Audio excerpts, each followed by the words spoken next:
Hey everyone, Brendan Sander here. How are you? Thanks so much for joining me and welcome to another episode of New Music Finds, where I like to collect together all the different things that I've purchased over the past week, give you a little bit of background on it, how I chose to buy it, where I got it from, all that great stuff. Maybe hopefully opening your eyes up to some new things and or just reminding you about cool stuff you might have in your own collection. I always love going through new releases and then being able to go to my collection, my wall, and pull out older stuff by that artist and listen to it. That's a key reason I have my huge 12,000 CD collection. And obviously, with this, I'm adding 20 more purchases to it. We're going to get into that here in just a minute. But before we do, if you're new to my channel and you haven't already hit the subscribe button, please do. Also, leave a comment, hit like. All those things do help support my channel. I'd greatly appreciate it. And of course, as an added bonus, if you turn on notifications, you'll never miss an episode. You're going to always stay up to date on everything that is happening in the world of music, especially with all these cool releases and then obscure things that run under the radar that I happen to track down. We'll get into all that. So as I said, 20 things here. It's actually 19 CDs and one box set. First, we're going to kick off, though, with what was the big release from this past Friday, July 12th. I was super excited, looking forward to this. One of my all-time favorite glam metal bands out of the late 80s, early 90s was Mr. Big, and this is their final album, simply called Number 10. It is the 10th studio album. And this one here, while not as great as all the others, and there's nothing wrong, I don't think Mr. Big makes bad albums, but this one here didn't blow me away in the sense that I thought, it ranks higher than something else. So for me, at least, it's actually in the last position, but I like it. It is a good, solid album. I love hearing Eric Martin's vocals. I don't think he does enough. I wish he would get out there and do some of those Frontiers Records projects or something. Just get more of his vocals on albums. I love all the guest stuff that he does, but he doesn't have a side project and he's not doing anything solo. So, man, I really hope with the demise of Mr. Big now being officially over, he moves on and either releases some solo records or joins a new band. I don't know, man. It could be really cool, though. But this album here, very good. I love Mr. Big. In particular, my favorite person within the group, Billy Sheehan, the bassist. So anytime he's in a band or a project and he's just rolling around on the bass, I love it. And this album is great. I do highly recommend it. I have done a full review of it. I'm going to leave a link in the description to that. All right, now one I got that I haven't opened up just yet. I'm going to explain why. Duff McKagan, new live album, double CD here. Unfortunately, when it came, and you guys have heard me bitch and moan about this, but it came with a slice through it because when it's in the box and the dumb people that work in these warehouses take blades and cut into it, it cuts these. And yes, I'm going to refer to them as dumb people. Somebody got mad at me last time for that. And the thing is, think about it. You're putting a blade into something, don't. There's better ways to do it, to open boxes, to not cut the discs. Anyway, I got to return it, so I decided not to open it. I'm just going to ship it back the way that it is. Amazon's got a new one coming for me, and I'll get that in a couple of days.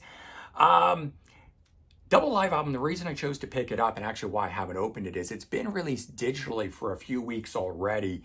There's a number of cool, lesser played Guns N' Roses songs on here that he does. Like he opens this with You Ain't the First. They've also got on here Dust and Bones is on this. And let's see, what else? Dead Horse is on this. So 3 cool Guns N' Roses tracks like that. He's also got River of Deceit. Duff McKagan actually was part of Mad Season temporarily doing some live gigs and stuff. And then that didn't last. So I guess he now feels he can add it to his repertoire, but that's on here along with a bunch of cool Duff McKagan stuff. He starts off acoustic and then it goes electric, but all in all, very cool. It is out digitally. You can check that out. And then this one I haven't opened just yet too, but that's because I like to wait until I can digest it. And obviously with the 20 things I got over the week, my mindset was in a different place. So I'm going to be opening it very soon, but I'm just holding on to it until I do. John Lennon, Mind Games. This is the 2 CD edition. of it. It's the ultimate mixes. So they've done new mixes of the original album, the way that they've been doing with other John Lennon and Beatles releases. And the second disc is a selections of alternate takes from the 6 CD box set, the massive one that's out there. But I just decided I didn't need that box set, even though this is my favorite album. Now, the thing is, I may open this, listen to the 1 disc, and decide I got to get the 6 disc. That has happened to me before. It happened with Let It Be. I ended up enjoying that so much, I went out and bought the box set later. So right now, though, I did pick this up. It is my favorite John Lennon album, so I'm looking forward to getting into that. But I'm kind of waiting until my mind is moved over into that. And it might have happened with this. Cooking Vinyl, the record label, was nice enough to send me a copy of this, for which I've done a full review for you guys. And I'm going to leave a link to that in the description. But this is the brand new Alan Parsons Project Pyramid Deluxe, Super Deluxe Edition box set. It is a 7-disc package, 2 LP, 4 CD, 1 Blu-ray, with lots and lots of cool stuff on. I think it had 67 tracks, 54 of which I believe are previously unreleased. The cool part of this is it includes the Eric Woolfson songwriting diaries, where they're like home demos, but he recorded different ideas and takes, and sometimes they're only a minute and sometimes they're longer, but they sequenced it all together so that you have a full track of that song from the album in its various forms as he came up with ideas for it. And it's really interesting. It's kind of fly on the wall experience, this stuff. And I didn't quite know how I would feel listening to things like that, but it actually was quite enjoyable. Don't know how much I'm going to return to it over the years, kind of a thing, but just as a diehard music fan who loves an album like this, one of the best prog rock albums of the day, definitely worth getting. So like I said, full review of this awesome box set, which doesn't come out until August 23rd. That was what was cool about them sending it to me. So let me do a review of this thing here. So certainly thank you to Cooking Vinyl for that. With this though, because it doesn't come out till August 23rd, getting to do that review and have that posted up early for you guys, hopefully it will let you know, it's going to inform you whether or not you want to pick this thing up or not. That's why I love getting stuff in advance. Whenever I can do that, I like reviewing it early. Unfortunately, that doesn't always happen just with the way things are today. And, you know, a lot of labels worry about stuff getting leaked, and I totally understand that. So I have almost never gotten an album, a new album from a band in advance. Days of that are just over. You used to get those things 2 months early. It doesn't really happen anymore. All right, moving on to the other things that I picked up. So last week I showed you guys this, Rat Rarities, right? That came out basically 2 weeks back at this point. Some demos, some studio recordings, and a bunch of live stuff in here. And one of them in particular said Live in Germany 1987. And it was very particular because towards the end of it, it cuts off. So it did say Body Talk cut off version. And I thought, I don't know how I'm going to like that, but it was okay. They faded out and it works really well. And it's after the guitar solo and they're singing the chorus and it just kind of tails off a bit. But so since that was so distinctive, I thought, you know, these live versions are so good. Could I possibly track that down as a full-on live show? Because it was recorded, obviously, for radio broadcast. Dancing Undercover Tour 1987. I found it. This was on eBay, and unfortunately, I bought the last version from the guy. But Dancing Undercover World Tour 1987, 12 tracks on it, in particular, Body Talk cut, it says. So when I saw that, I said, gee, I wonder if this is it. And I decided to just take a chance on it. And so this opens up with Lay It Down. And like most live shows, and the band obviously wasn't very big at the time when they did this. They probably didn't get a sound check or got a very minimal one.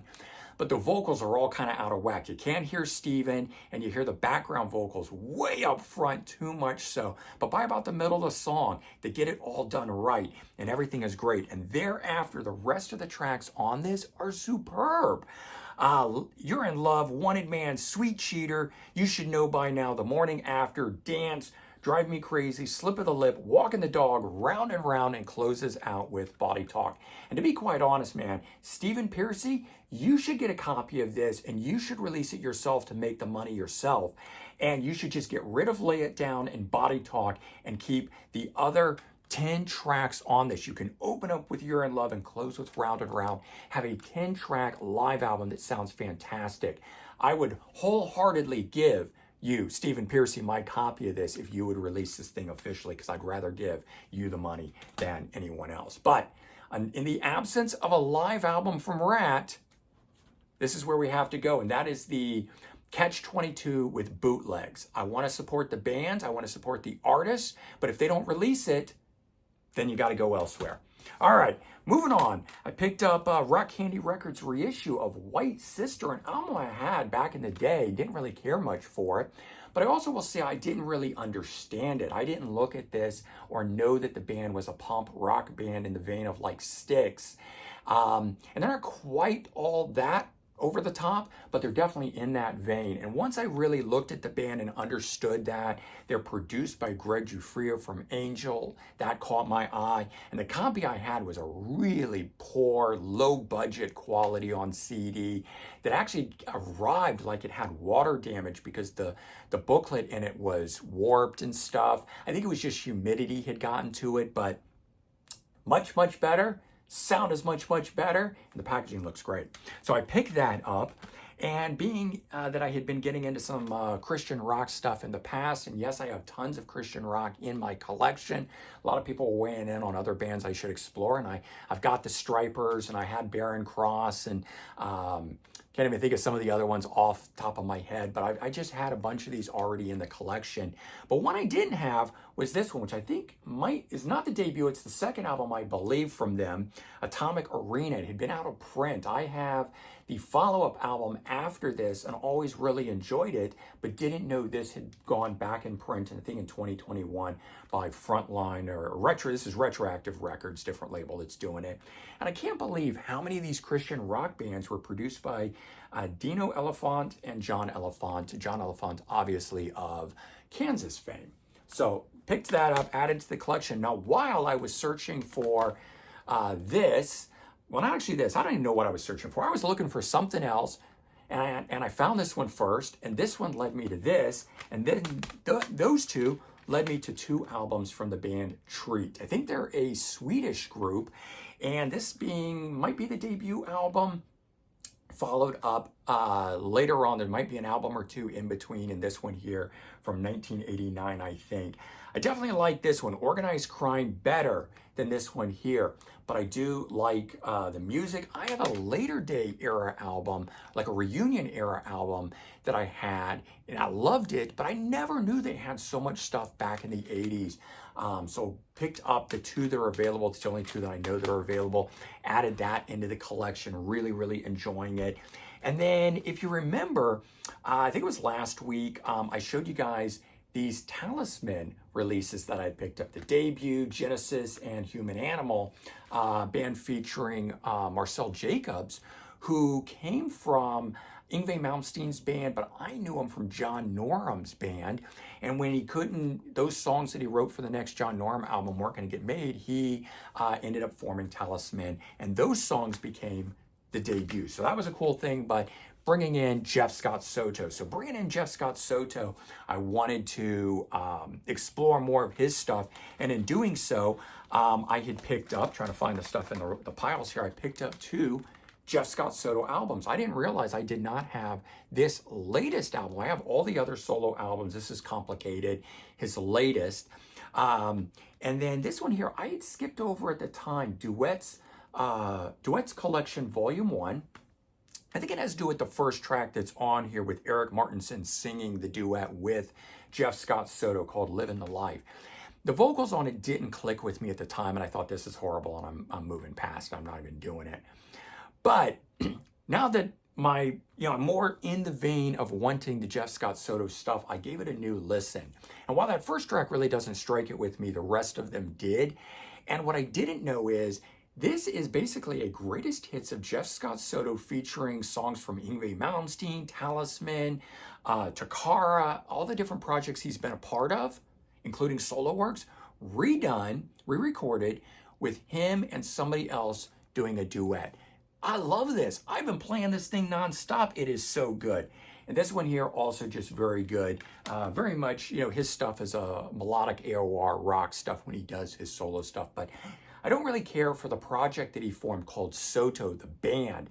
More modern sounding, and that's kind of where I pulled away from him for a while. And Sons of Apollo I liked for the players, but not the vocal in it. So very weird. Just Scott Sto can sing beautifully, and then sometimes he does these other more modern day stuff that I don't really care for. But on the stuff that he does do that I like, I also picked up some Takar. I found this at Sound Exchange, my local record store, man. Anthony hooked me up. Knew he would have stuff like that. He's always got some old cool stuff. So 1993 to 98, this is a best of covering their first 3 albums. The 3rd studio album was this one here. These are both on Japanese release on the Zero label. I don't know, I've got an affinity for Japanese released albums. They just do better packaging. Especially with releases in the 90s, it seemed like, they got on some small labels. There was maybe it was a European release, Lion Music, for this same release, but the packaging was horrible. I didn't like it. It was just cheap and not done well. Art didn't look good, so I shelled out to get a Japanese copy, which cost about twice as much, but that's okay with me. I'm a big person who likes the art, and I will spend more money to get a better packaging, better art, so that I like the album as a whole greater, because I'm a physical, tactile person with these. So the visual is as much important to me as the music that is on it. So picked those up. Now, having already picked these up, I mentioned last week that I did not like that they put the album art in this little window frame type thing and changed the way that it is. They also did some different album sequencing and things and changed those. I decided I wanted to get the originals, and I had to shell out a pretty penny for these because these are Japanese releases. They were new, they were sealed, and still being able to get a hold of them. So Canyon International, Pony Canyon Records, whatever it's called. This is Genesis. I found this one, so I much prefer this album art to that. I also don't like digipacks, so giving that it was a jewel case, having the original release. Now this has some bonus tracks on it. It's got 4 or 5 different bonus tracks, so I'm going to keep it. But the song sequencing is actually different as well. So I'm going to hang on to those for that reason alone, but I am glad to get the original release in the way that it was intended. And I talked a bit about this. Human Animal had multiple different versions of it. This is sort of a collection of both versions. They did 22 songs at the time. This has 17, so it doesn't even have them all. And I found out that Japan released the whole thing just in 2 different formats. So they did their original album, which was very different than the European. The band allowed Japan to select the tracks that they wanted. And in the end of the day, very, very different release from the European. And the European one was getting imported, so Japan decided to combat it by releasing it themselves and calling it Human Animal Part 2, because there's 8 different songs on here, or here, however you want to look at it, different between them, but some songs do repeat, but they're in a different order. So I ended up loving this album, which was the one that the band didn't really care. They didn't like the way Japan sequenced it and did it. This is the European version of it, the way that the band wanted it. I think it sounds much more modern. I'm not into it nearly as much. So I'm glad to have both versions. I'm glad to be able to do comparison and check between these things. And then in the end of the day, this is an entirely different sequenced version between the two that is like a single disc version of it. So go figure. I got a lot of versions of it to enjoy, but I'm that kind of fan. I love different versions of albums and outtakes or, bonus tracks or just whatever. So getting the original stuff, very cool for me. Loving that sort of stuff. Other things that I picked up, I found this, got this also at Sound Exchange, a Japanese import here. Tigers of Pantang singles. And what I would have thought this would have been was literally singles off the album is actually a lot of individual singles that were released in and around the albums collected here. I got to go through it with more of a fine-tooth comb. I'm sure some of this stuff did turn up on the album. But I was initially looking at it and finding a bunch of songs that are not on the albums, and I loved that.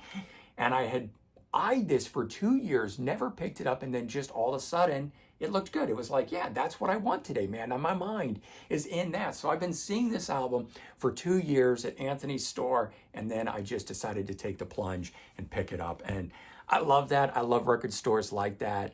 You know, things that don't move for a while. It's like, it's there for me. My mind is on that. Most glam metal things that are going to be there, I know Tigers of Pantang are not the new wave of British heavy metal, but most of that stuff isn't going to move. And then someone like me comes in, and I've got all the Tigers of Pantang albums and stuff, and I see this, and it's like one thing I don't have, and I can get it. And even if it's that thing that's been sitting there, these two Takar releases I've been seeing for a long time, but never knew who the band was. I think I even listened to some of it at one point, but opted not to pick it up. Once I found Scott Sto was singing in the group, I immediately remembered that I had seen him there and went back to Sound Exchange, and they were still there. So that was just very cool. It was awesome to be able to do that as I find out more about a band. One I'd eyed for a while too and never picked up, and then I was listening to things. This just sounded right to me at the moment, entirely different than everything else that I'm showing you guys. Hawk Lords was a side project or offshoot of Hawkwind when they were having a label dispute and couldn't use the name. So they made this album, and it's much more of an 80s feel to it. New wave, technology, that sort of thing, the way that the 80s was. And I really, really like it. It's actually very different than Hawkwind. So very cool. Pick that up.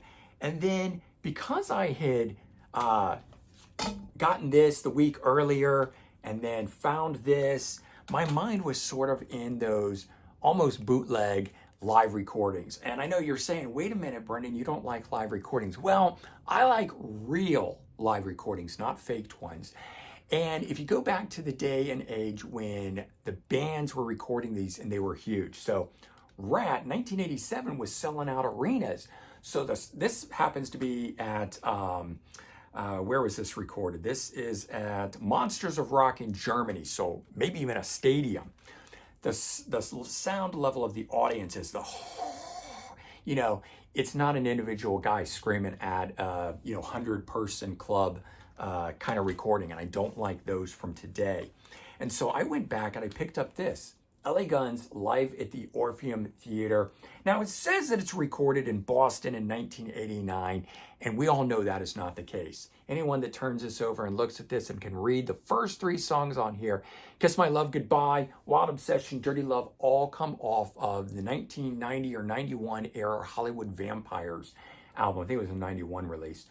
Then you do get a ton of the stuff from Cocked and Loaded, Slap in the Face, Electric Gypsy, Rip and Tear. Electric Gypsy is on debut, but Rip and Tear, Never Enough, Malaria. So tons of stuff. So now it is very clear they have mixed 2 live recordings here. The first 3 songs sound amazing.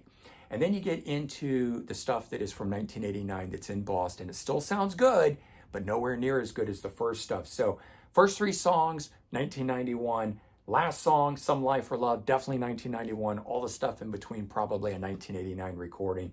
And I don't know why they can't just say that. Are the people that clueless? This is a reissue of an album that came out in 2014, 10 years on, and they still cannot get the release right. Deadline, which is part of Cleopatra Records, you piss me the fuck off that you keep doing this. You had an opportunity to correct it after 10 years and you didn't do it. Anyway, sounds good though, and I finally picked it up, so hey, they got my money. What do they care? And then another one from Deadline, Cleopatra Records, Twisted Sister, Donington, released 1983. These are all, recorded for radio show broadcasts, so they're usually pretty good quality. It's a 10-track recording.